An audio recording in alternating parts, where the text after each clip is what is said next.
कि रास्ता सूरज का देखा तो सुबह हो जाएगी। एमए हिंदी की शिक्षा प्राप्त करके शमा पंडित जी हमारे बीच आज उपस्थित हैं। एक जोशीली युवा कवयित्री हैं, समसामयिक विषयों पर अच्छी पकड़ रखती हैं। आप पिलखुआ हापुड़ से हैं और आज अपनी सुंदर-सुंदर रचनाएँ लेकर के इस पटल को और एक नई ऊँचाई देने के लिए हमारे बीच आई हैं। मैं हार्दिक स्वागत करती हूँ, आपका अभिनंदन करती हूँ। बहुत-बहुत स्वागत। सर्वप्रथम माँ सरस्वती को प्रणाम करती हूँ और आपके सम्मानित मंच को प्रणाम करती हूँ। इतना शानदार संचालन कर रही हैं आप प्रीति त्रिपाठी जी, मैं आपको प्रणाम करती हूँ और सभी दर्शकों के समक्ष अपना नमन रखते हुए, प्रणाम रखते हुए मैं सीधे-सीधे अपना काव्य पाठ प्रारंभ करना चाहूँगी।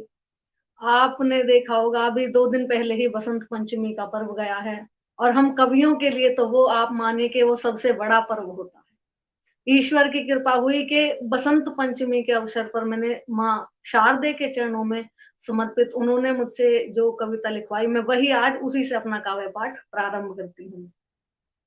सुनिएगा स्वागत। कि विद्या दे माँ वर दे माता, विद्या दे माँ वर दे माता, मंदिर जैसा घर दे माता। विद्या दे माँ वर दे माता, मंदिर जैसा घर दे माता, और संघर्षों में डटे रहे हम, संघर्षों में डटे रहे हम, ऐसा एक सफर दे माता। विद्या दे माँ वर दे माता। और सच्चाई की एक डगर है, सच्चाई की एक डगर है, मुझको वही डगर दे माता। और अपने चरणों में रख लेना, अपने चरणों में रख लेना, मुझे ना कोई शिखर दे माता। अपने चरणों में रख लेना, मुझे ना कोई शिखर दे माता। और हर कोई जहां प्रेम से रह ले, हर कोई जहां प्रेम से रह ले, ऐसा एक शहर दे माता। हर कोई जहां प्रेम से रह ले, ऐसा एक शहर दे माता। और नारी की अस्मत जो लूटे, नारी की अस्मत जो लूटे, उन पर बड़ा कहर दे माता, उन पर बड़ा कहर दे माता। और मेरी नाव भंवर में उलझी, मेरी नाव भंवर में उलझी, इसको बड़ी लहर दे माता। विद्या दे माँ वर दे माता, मंदिर जैसा घर दे माता, मंदिर जैसा घर दे माता। बहुत सुंदर प्रार्थना, बहुत अभी सुंदर भावों को लिए हुए, सभी की मंगल कामना को लिए हुए डॉक्टर तारा दीक्षित जी हमारे साथ जुड़ चुकी हैं और लिख रही हैं कि बहुत सुंदर भावों से लिए हुए आपने माँ शारदे से प्रार्थना की है। अति सुंदर प्रार्थना लिख रही हैं अभी। जी, बहुत-बहुत मैं स्वागत। 4 पंक्तियाँ कहीं न कहीं मैं जब समाज में खड़ी होती हूँ, तो बहुत सी चीज़ें हम अपने समाज में देखने को मिलते हैं। हमारा भारतवर्ष एक ऐसा राष्ट्र रहा है, जहाँ हमारे इतिहास को यदि उठाकर देखा जाए, तो इस देश में ऐसी वीरांगनाएँ पैदा हुईं, ऐसी महिलाएँ पैदा हुईं, जिन्होंने इतिहास में स्वर्णिम अक्षरों में अपना नाम लिखा। ऐसी महिलाओं से प्रेरणा लेते हुए मैं 4 पंक्तियाँ समर्पित करती हूँ, सुनिएगा कि महादेवी वर्मा की सोच हूँ मैं, महादेवी वर्मा की सोच हूँ मैं, रानी लक्ष्मीबाई का जुनून हूँ मैं। महादेवी वर्मा की सोच हूँ मैं, रानी लक्ष्मीबाई का जुनून हूँ मैं, नारी की विकट स्थिति पर उबाल मारता खून हूँ मैं नारी का वो रूप नहीं जो छिन्न भिन्न हो लेती हूँ, मैं नारी का वो रूप नहीं जो छिन्न भिन्न हो लेती हूँ, मुझको आता है गिरकर उठना, मैं भारतवर्ष की बेटी हूँ। मुझको आता है गिरकर उठना, मैं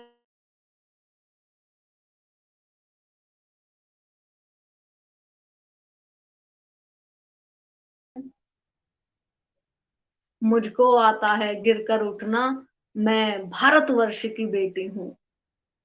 4 पंक्तियाँ जहाँ माँ भारती के चरणों में समर्पित करती हूँ, जिन्होंने आज मुझे यहाँ तक पहुँचाया है। एक पहचान कहीं न कहीं मुझे माँ भारती और माँ सरस्वती के द्वारा मिली है, जिस राष्ट्रभक्ति को लेकर हम चल रहे हैं और जो समय-समय पर हमें इस देश में सम्मान मिलता है, एक कवि के रूप में जो सम्मान मिलता है, हम प्रयास करते हैं कि हम अपने उस कर्तव्य को निभाते चलें। एक कवि होने के नाते, माँ भारती की बेटी होने के नाते 4 पंक्तियां माँ भारती के चरणों में समर्पित करती हूँ। सुनिएगा कि सौगंध नहीं गीता की ली, सौगंध नहीं गीता की ली, पर मैंने मन में ठाना है। सौगंध नहीं गीता की ली, पर मैंने मन में ठाना है। मुझको भी तिरंगा गद्दारों की छाती पर लहराना है। ना चाह हमें सिंहासन की, ना सत्ता की अभिलाषा है। बस भारत माँ की जय जय हो, एक यही हमारी आशा है। बस भारत माँ की जय जय हो, एक यही हमारी आशा है। बस भारत माँ की जय जय हो, एक यही हमारी आशा है। और जब हम देखते हैं कि हमारे देश का युवा कहीं ना कहीं भटकता जा रहा है अपने रास्ते से, एक युवा को आगे बढ़ना चाहिए। आप शिक्षा ग्रहण कीजिए, आप फिर भी अपने संस्कारों से जुड़े रहिए। हमारा देश का युवा पाश्चात्य सभ्यता से प्रभावित होकर, या बहुत सारी चीजें हैं जिनसे प्रभावित होकर, वो कहीं ना कहीं अपने संस्कारों से भटकता जा रहा है। तब 4 पंक्तियां अपने देश की युवा पीढ़ी को समर्पित करती हूँ। सुनिएगा कि नई पीढ़ी को भी अभिमान होना चाहिए, नई पीढ़ी को भी अभिमान होना चाहिए। वेदों का, ग्रंथों का ज्ञान होना चाहिए। नई पीढ़ी को भी अभिमान होना चाहिए। वेदों का, ग्रंथों का ज्ञान होना चाहिए। और मॉडर्न कितने भी हो जाओ मगर ये याद हो, मॉडर्न कितने भी हो जाओ मगर ये याद हो, सबसे पहले धर्म का सम्मान होना चाहिए। सबसे पहले धर्म का सम्मान होना चाहिए। सबसे पहले धर्म का सम्मान होना चाहिए। आप सभी के बहुत बीच सुंदर भाव, बहुत सुंदर भाव। और इस बीच हमारे बीच नीलम जी जुड़ी हैं। आदरणीय नीलम जी को मैं सादर प्रणाम निवेदित करती हूँ, बहुत बहुत स्वागत करती हूँ। नीता जोशी जी हमारे साथ जुड़ी हुई हैं, नरेश चंद्र जोशी जी जुड़े हुए हैं। और बहुत सुंदर और बहुत ही ओजस्वी वाणी में आप अपना काव्य पाठ कर रही हैं। आपकी लेखनी को नमन करती हूँ, और आप अपने काव्य पाठ को आगे बढ़ाएं। बहुत बहुत शुक्रिया प्रीति जी, आप मेरी हौसला अफजाई कर रही हैं, तो मुझे लग रहा है कि मैं अपने तेवरों से और आगे बढ़ती हूँ। और वहीं से एक छोटी सी रचना आप सभी के बीच रखती हूँ। सुनिएगा कि जीने को तो सब सामान जरूरी है, जीने को तो सब सामान जरूरी है, लेकिन मुझको हिंदुस्तान जरूरी है। जीने को तो सब सामान जरूरी है, लेकिन मुझको हिंदुस्तान जरूरी है। और भाषाएं तुम लाख पढ़ो और याद करो, भाषाएं तुम लाख पढ़ो और याद करो, लेकिन हिंदी का सम्मान जरूरी है। भाषाएं तुम लाख पढ़ो और याद करो, लेकिन हिंदी का सम्मान जरूरी है। और काले गोरे चेहरे बहुत हैं दुनिया में, काले गोरे चेहरे बहुत हैं दुनिया में, लेकिन सबको एक पहचान जरूरी है। काले गोरे चेहरे बहुत हैं दुनिया में, लेकिन सबको एक पहचान जरूरी है। और कैसी भी संगत में जाकर बैठो तुम, कैसी भी संगत में जाकर बैठो तुम, लेकिन याद रहे ईमान जरूरी है। कैसी भी संगत में जाकर बैठो तुम, लेकिन याद रहे ईमान जरूरी है। और माथे पर ये केवल तिलक नहीं मेरे, माथे पर ये केवल तिलक नहीं मेरे, मैं हिंदू हूँ ये पहचान जरूरी है। मैं हिंदू हूँ ये पहचान जरूरी है। बहुत बहुत शुक्रिया आप सभी का। हम आज, सुंदर, जैसा कि बहुत मैं, सुंदर। हिंदी के सम्मान में ही ये सारा कार्यक्रम हो रहा है, और आपने हिंदी के सम्मान को, हिंदी के महत्व को उजागर करती हुई रचना पढ़ी। वाकई आप बहुत बहुत बधाई की पात्र हैं। और सच में यदि अपनी भाषा पर हमें अभिमान नहीं, अपने देश पे हमें अभिमान नहीं, हमें जीने का तौर तरीका नहीं आता, अपने धर्म का सम्मान नहीं करना आता, तो फिर ऐसा जीना भी किस काम का। तो बहुत सुंदर पंक्तियां पढ़ी आपने जी। जी बहुत बहुत शुक्रिया आप सभी का। और जैसा कि आप सभी जानते हैं, चुनावों का माहौल चल रहा है अपने यहाँ। लगभग 4 से 5 राज्यों में चुनाव हैं। हम उत्तर प्रदेश वाले हैं, हमारे यहाँ भी चुनाव है। और आप देख सकते हैं कि सबसे ज्यादा जो चुनावों की गंभीरता को देखा जा रहा है, वो उत्तर प्रदेश का चुनाव बहुत हाईलाइट हो रहा है इस टाइम पे, क्योंकि यहाँ की राजनीति कुछ अलग ही लेवल की होती है। अब हम भी उत्तर प्रदेश से ताल्लुक रखते हैं, सभी आपने देखा होगा कि हमारे देश के बड़े बड़े कवि कुछ ना कुछ चुनावी प्रतिक्रिया देते हैं।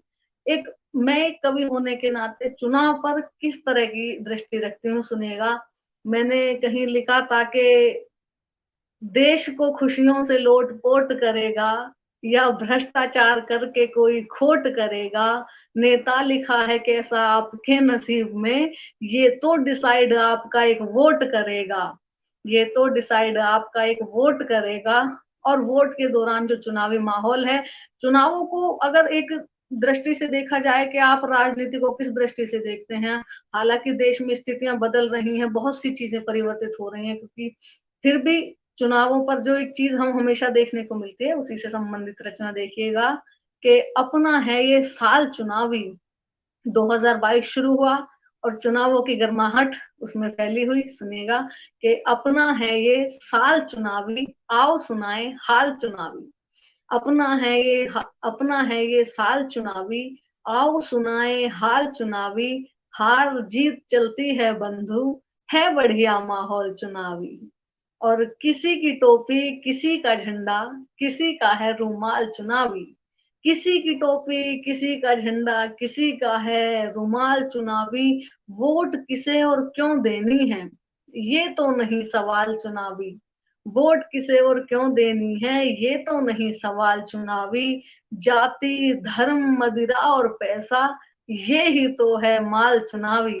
जाति, धर्म, मदिरा और पैसा, ये ही तो है माल चुनावी। और नेता आपा खो देंगे जब, नेता आपा खो देंगे जब, होंगे कई बवाल चुनावी। और थोड़ी नेता थोड़ी चमचे, थोड़ी नेता थोड़ी चमचे लेंगे बात संभाल चुनावी।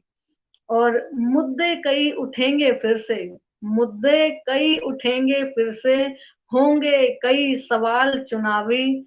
और गधे कुछ आ जाएंगे, ओढ़ शेर की खाल चुनावी।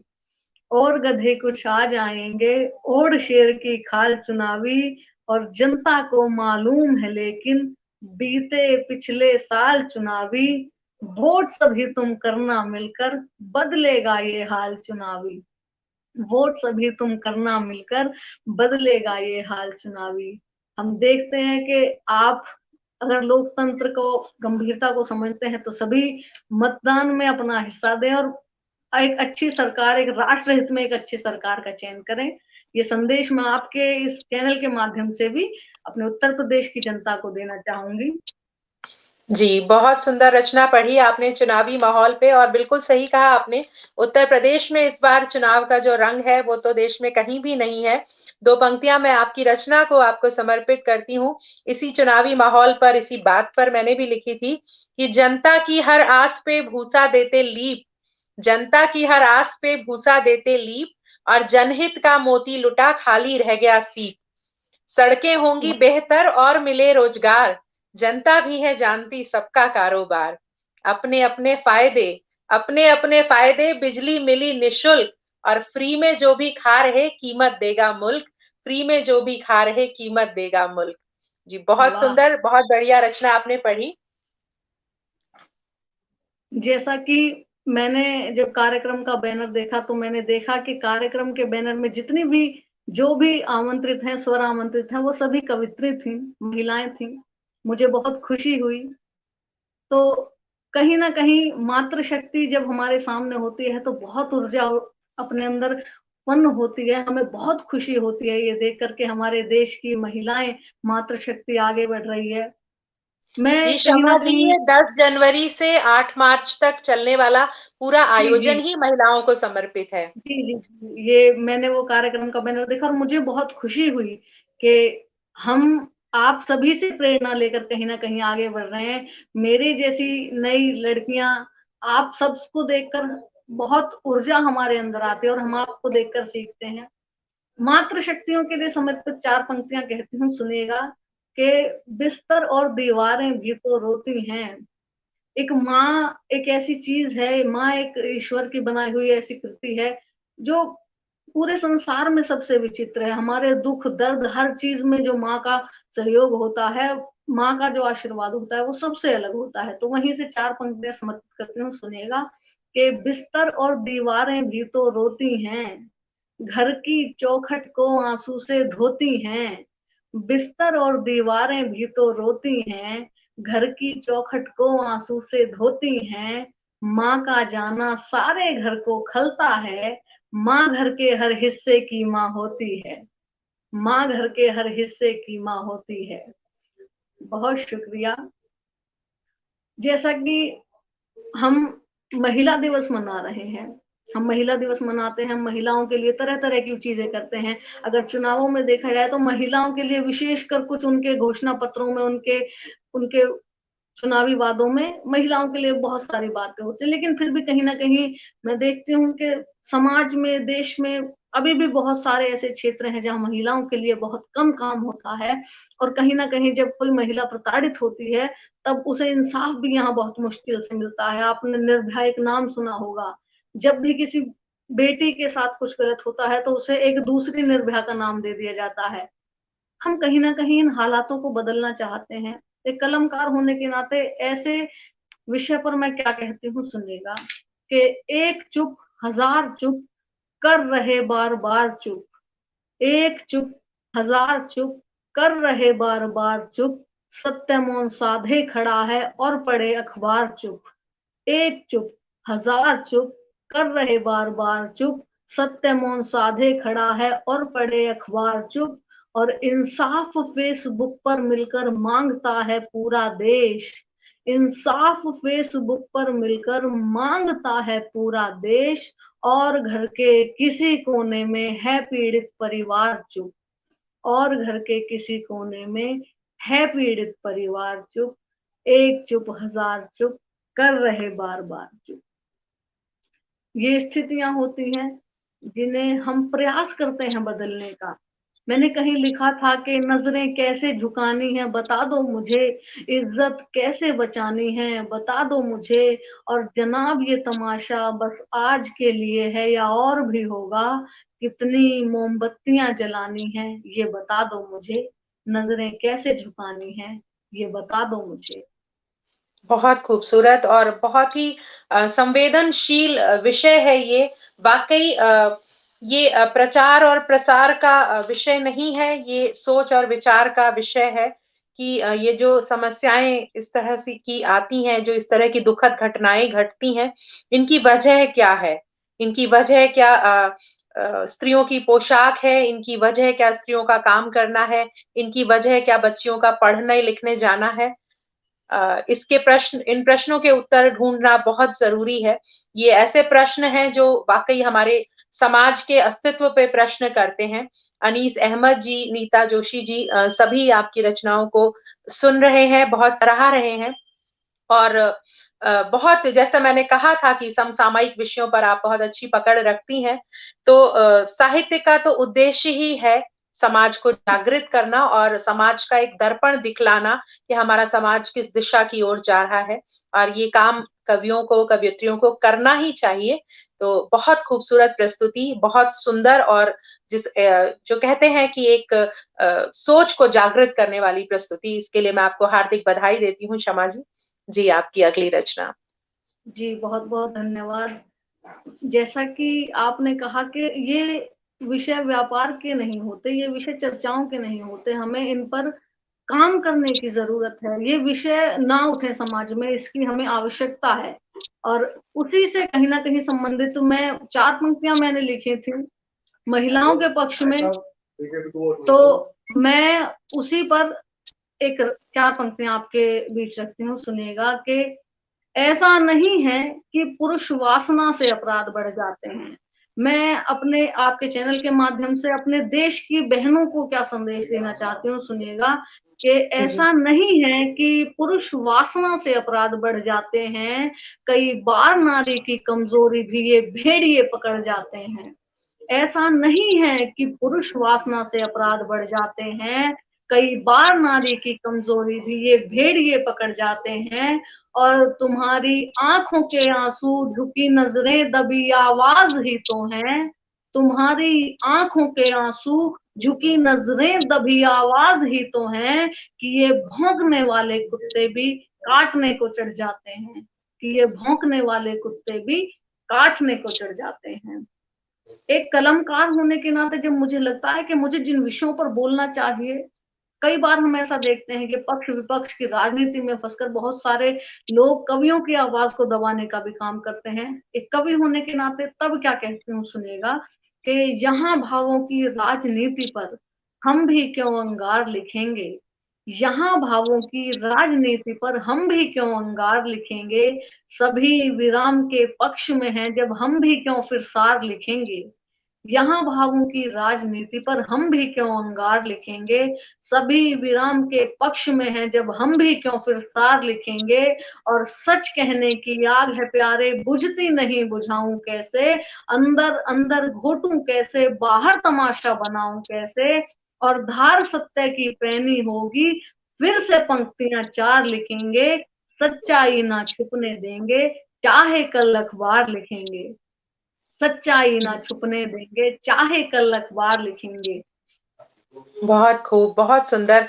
आपकी भावों से जो आपकी रचनाओं का स्तर पता चल रहा है और एक जो कहते हैं कि वैचारिक स्तर पे जो आपकी स्पष्टता है, वो उजागर हो रही है, उसकी मैं व्यक्तिगत तौर से बहुत भूरि-भूरि प्रशंसा करती हूँ।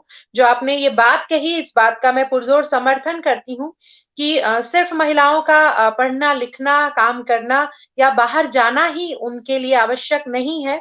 उससे नहीं कह सकते कि पूरी तरह से महिलाओं को नए आयाम मिलेंगे, बल्कि उनके व्यक्तित्व का सशक्तिकरण भी आवश्यक है। वे भावनात्मक रूप से, शारीरिक रूप से सबल हों और सबल अपने आप को महसूस करें।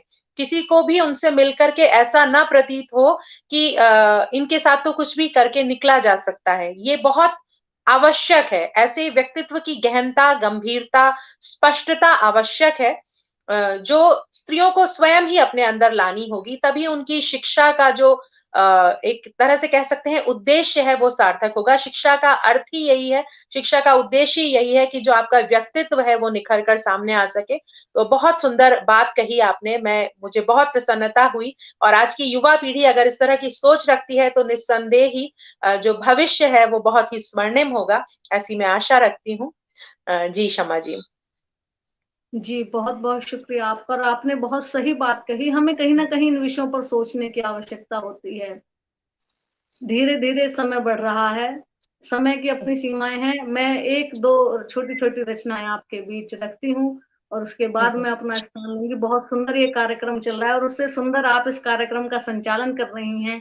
मैं देख रही थी सभी ने अपनी रचनाएँ बहुत अच्छे तरीके से प्रस्तुत करी, बहुत अच्छा काव्य पाठ इस मंच पर सभी का रहा। जी, समाज को जिस चीज़ की आवश्यकता है उस हर विषय से जुड़ी हुई रचनाएँ आज इस पटल पर प्रस्तुत की गईं। यहाँ जी। श्रृंगार पढ़ा गया, यहाँ सामाजिक विषयों पर बात हुई। वहीं एक रचना अपने भावों की रखती हूँ, सुनिएगा। अगर देश के युवाओं को मैं संदेश देना चाहूँ या देश के सामने अपनी बात रखना चाहूँ तो सुनिएगा मैं किन पंक्तियों के माध्यम से अपनी बात रखती हूँ कि बिखरते हुए राष्ट्र को सहारे की ज़रूरत है। बिखरते हुए राष्ट्र को सहारे की ज़रूरत है, हथियारों की नहीं, बदलते विचारों की ज़रूरत है।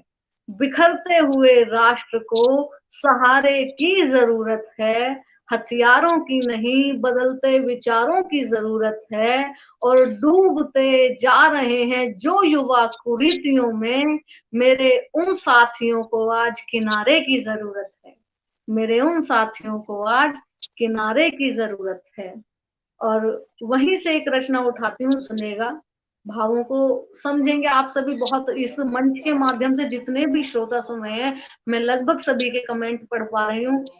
मुझे आपका आशीर्वाद जिस तरीके से मिल रहा है, मेरी ऊर्जा बहुत दुगनी हो जाती है, और हम जैसे युवा जब सच बोलने का काम करते हैं और आप सबका जब समर्थन मिलता है, तब हमें लगता है कि हमें अपनी आवाज़ को और बुलंदी के साथ, वो सत्ता के पक्ष में हो या ना हो, वो देश के पक्ष में होनी चाहिए।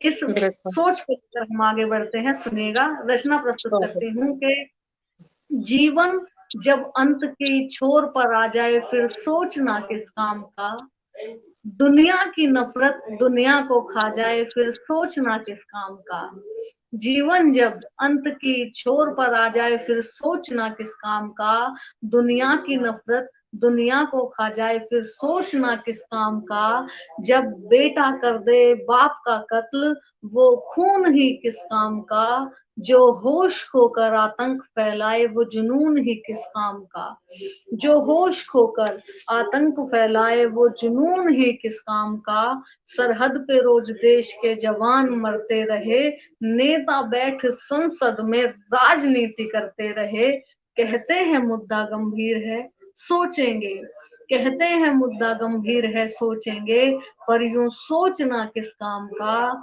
चलना हम सबको अभी पड़ेगा बदलाव की मंजिल की ओर, चलना हम सबको अभी पड़ेगा बदलाव की मंजिल की ओर, वरना खा जाएगा शैतान राष्ट्र को राजनीति के नाम का, फिर सोचना किस काम का, फिर सोचना किस काम का। बहुत बहुत शुक्रिया। मैं आज आप सभी का पुनः आभार व्यक्त करती हूँ। लगभग बहुत समय सुंदर प्रस्तुति, बहुत चला सुंदर है। प्रस्तुति। क्षमा जी, अभी समय है, करीब 4 जी मिनट का समय है। आप एक रचना कम से कम और पढ़ सकती हैं। बहुत आनंद आ रहा है आपको सुनने में। जी, ये मेरा सौभाग्य है। मैं हकीकत में कहती हूँ कि आप सबसे जो मुझे ऊर्जा मिलती है, एक कवि होने के नाते कहीं न कहीं जब मैंने कलम उठाई थी, मैंने बहुत सारी चीज़ें होती हैं एक नव रचनाकार के मन में, एक रचनाकार के मन में, लेकिन मैं जब आप जैसे लोगों को देखती हूँ और आपसे प्रेरणा लेती हूँ, तो मुझे बहुत खुशी मिलती है कि मेरे जो विषय हैं, मैं सही दिशा में अभी तक जा रही हूँ। कि बहुत सारी चीजें होती हैं एक युवा के लिए किसी भी क्षेत्र में आगे बढ़ने के लिए। आपने कहा एक रचना के लिए, तो मैं वहीं से 1-2 रचनाएँ आप 1-2 मुक्तक आपके बीच रखती हूँ। एक 4 पंक्तियाँ रखती हूँ कि बहुत बड़ी रचना थी लेकिन इसकी 4 पंक्तियाँ आपके माध्यम से रखती हूँ, सुनिएगा। महिलाओं के प्रति जब कोई बात होती है तो वहीं से वो 4 पंक्तियाँ हुई थी। महिलाओं के हित में जब कोई बात होती है तो मन से अपने आप वो पंक्तियाँ होती हैं कि हर रोज देख रहे हैं तुम्हारी मति को मरते हुए, हर रोज देख रहे हैं तुम्हारी मति को मरते हुए, हर रोज किसी रावण को किसी सीता को हरते हुए, हर रोज देख रहे हैं तुम्हारी मति को मरते हुए, हर रोज किसी रावण को किसी सीता को हरते हुए, हो सकता है कानून सभा संसद अंधी हो गई है, मैं खामोश हूं तुम्हारी निजता पर अभी तक, तुम ये मत सोचना कि मेरी कलम खो गई है, तुम ये मत सोचना कि मेरी कलम खो गई है, मैं बदलाव की क्रांति की खातिर लड़ती जाऊंगी, मैं शब्दों के तीरों से पन्नों को भरती जाऊंगी, मैं बदलाव की क्रांति की खातिर लड़ती जाऊंगी, मैं शब्दों के तीरों से पन्नों को भरती जाऊंगी, ना बंदूकें ना तलवारें क्षमा कलम लिए खड़ी है, और मैं खामोश हूं तुम्हारी निजता पर अभी तक, तुम ये मत सोचना कि मेरी कलम खो गई है, मैं खामोश हूं तुम्हारी निजता पर अभी तक, तुम ये मत सोचना कि मेरी कलम खो गई है। और मैं दो एक 4 पंक्तियां रखकर अपना स्थान अपनी वाणी को विराम देना चाहूंगी कि एक कलमकार के ऊपर जो आशीर्वाद होता है वो ईश्वर का होता है, क्योंकि ये एक ऐसा क्षेत्र है जहां आप खुद से किसी चीज को नहीं उत्पन्न कर सकते, खुद से कुछ नहीं कर सकते, तो एक ईश्वरीय गुण होता है। कला का क्षेत्र एक ईश्वरीय गुण माना जाता है कि ईश्वर बहुत कम लोगों को ये गुण देकर इस धरती पर भेजता है। तो वहीं से 4 पंक्तियां ईश्वर के चरणों में समर्पित करती हूँ और फिर अपनी वाणी को विराम दूंगी कि कभी पूरा कभी आधा दिया है मेरे मालिक ने, कभी पूरा कभी आधा दिया है मेरे मालिक ने, मगर उम्मीद से ज्यादा दिया है मेरे मालिक ने, कभी पूरा कभी आधा दिया है मेरे मालिक ने, मगर उम्मीद से ज्यादा दिया है मेरे मालिक ने। बहुत सुंदर, बहुत सुंदर भावों की अभिव्यक्ति और बहुत सुंदर रचनाएँ आपने पढ़ी और वाक़ई आपके काव्य पाठ से ये सिद्ध हो गया कि युवाओं की सोच कितनी प्रगतिवादी है और वे किस तरह का समाज देखना चाहते हैं, किस तरह के राष्ट्र का निर्माण करना चाहते हैं, धर्म वो कैसा चाहते हैं, नारियों की स्थिति वो कैसी चाहते हैं। बहुत सुंदर काव्य पाठ आपने किया और हमारे साथ जो भी दर्शक जुड़े जुड़े हुए हैं, नीता जोशी जी हैं, एस्ट्रो कात्यायनी जी लिख रही हैं, कलम की ताकत वास्तव में बड़ी है हर अस्त्र से। गोविंद गुप्ता जी वहाँ लिख रहे हैं। सभी आपके काव्य पाठ की भूरि-भूरि प्रशंसा कर रहे हैं। बहुत ही संवेदनशील विषयों को आपने चुना और बहुत ही सशक्त प्रस्तुति आपने दी। गोविंद सिंह राठौर जी लिख रहे हैं, बेहतरीन प्रस्तुति अनमोल मोतियों के साथ। अनीस अहमद जी भी लिख रहे हैं, शानदार प्रस्तुति।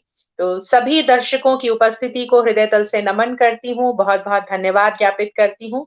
आप सबने अपना अनमोल समय देकर के हमें सुना, हमारे लिए समय निकाला। हार्दिक आभार आपका और शमा जी आपको आपकी लेखनी को नमन करते हुए, आपको भविष्य के लिए बहुत-बहुत शुभकामनाएँ देते हुए मैं विदा करती हूँ। बहुत-बहुत आभार, धन्यवाद। जी, बहुत-बहुत धन्यवाद और आपका और आपके इस मंच का मैं पुनः आभार करती हूँ कि आप सभी के ने मेरी ऊर्जा को बढ़ाया और मुझे सुना, इसके लिए बहुत-बहुत धन्यवाद। आभार, शुभ रात्रि। जी, नमस्कार।